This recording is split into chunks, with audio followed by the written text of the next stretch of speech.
I'm about to go off like a weapon. Fuel to the top, got a filled up engine. In my thoughts, obsession.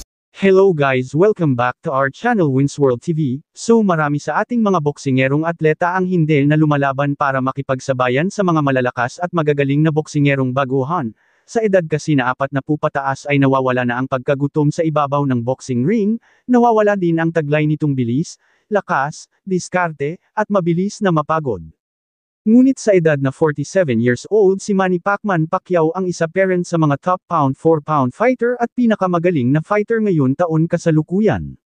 Talagang maraming humahanga sa taglay na lakas ni Manny Pacquiao, at pinapahirapan niya rin ang mga bagitong mga naging kalaban nito at kanya pa itong natatalo. Si Manny Pacquiao, Tyson Fury at Canelo Alvarez parent ang may pinakamalalaking pangalan sa mundo ng boxing sport sa buong mundo. Ito pa ang kabibiliban nyo sa ating pambansang kamao, ang edad ni Manny Pacquiao kumpara kay Canelo Alvarez at Tyson Fury ay mahigit 10 taon, kaya ang makabilang sa pinakamalaking pangalan sa mundo ng boxing ay malaking karangalan at talagang nakakabilib, at talagang inaabangan parent siya ng karamihan ng mga tao saan man panig ng mundo. Ito ang sekreto na hindi pa alam ng karamihan kung bakit hanggang ngayon ay talagang aktibo parent si Manny Pacquiao kahit may edad na itong 47 years old. Dahil kitang-kita parent ang taglay niyang bilis at lakas sa ibabaw ng boxing ring, ang sekreto ni Manny Pacquiao ayon kay Coach Freddie Roach ay ang taglay niyang binti na parang bakal ang lakas. Kadalasan kasi sa mga boksingero na nagkakaedad na ng 40 years old pataas, unang humihina ang mga binti nito. Kaya maski si Coach Freddie Roach ay talagang nagugulat at namangha sa taglay na lakas ni Manny Pacquiao at the age of 47. Dahil ang mga binti ni Manny Pacquiao ay malakas parent hanggang sa taon kasalukuyan. Marunong din si Manny Pacquiao tumanggap ng pagkatalo.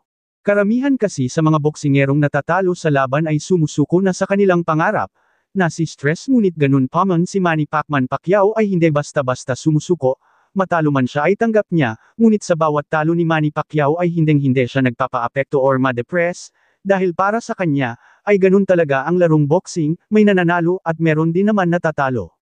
Kaya sa kanyang pagkatumba ay muli itong babangon at ipaglaban ang kanyang pangarap, hanggang sa makamit niya ang 8 World Division Champion, kaya dahil dito ay talagang mapapabilib dito si current undisputed and 4 World Division Champion Naoya Inoue aka the Japanese Monster.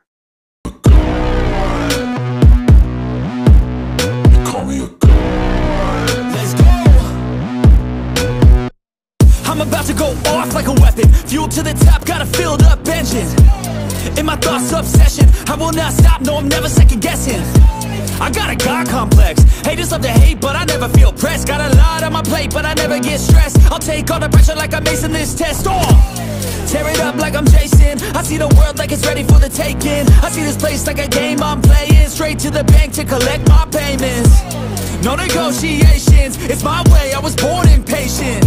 And like a damn free. Dagdag pa sa ating mga balita. Matapos ang pamamayagpag ni Manny Pacquiao sa mundo ng boxing, Bob Arum etchapwera na si Manny Pacquiao sa kanya at hindi na ito hanga kay former 8 World Division Champion Manny Pacquiao.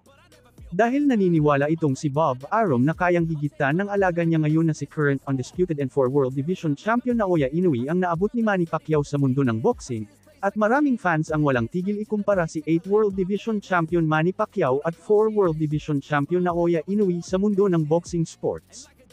Ay tila walang pakialam si Manny Pacquiao kung ano man sasabihin ng mga boxing fans, dahil ayon kay Manny Pacquiao, ay hinahangaan daw niya itong si Naoya Inoue sa mundo ng boxing, maliban dyan ay gustong-gusto rin ni Manny Pacquiao ang style ni Naoya Inoue sa ibabaw ng boxing ring. Dagdag pa ni Manny Pacquiao ay talagang magaling si Naoya Inoue at may angking lakas na kakaiba, at ginagamit niya ang kanyang utak sa bawat desisyon niya.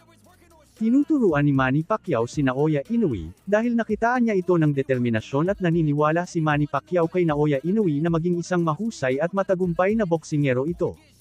Dagdag pa ni Manny Pacquiao ay welcome si Naoya Inoue magpaturo sa kanya. Gusto ni Manny Pacquiao na turuan si Naoya Inoue ng mga teknik na alam niya, para mas lalong maging malakas na boksingero ito. Thank you for watching. Salamat sa inyong panunood. This is Wins World TV saying peace, love and good vibes lang tayo lagi, okay, alright.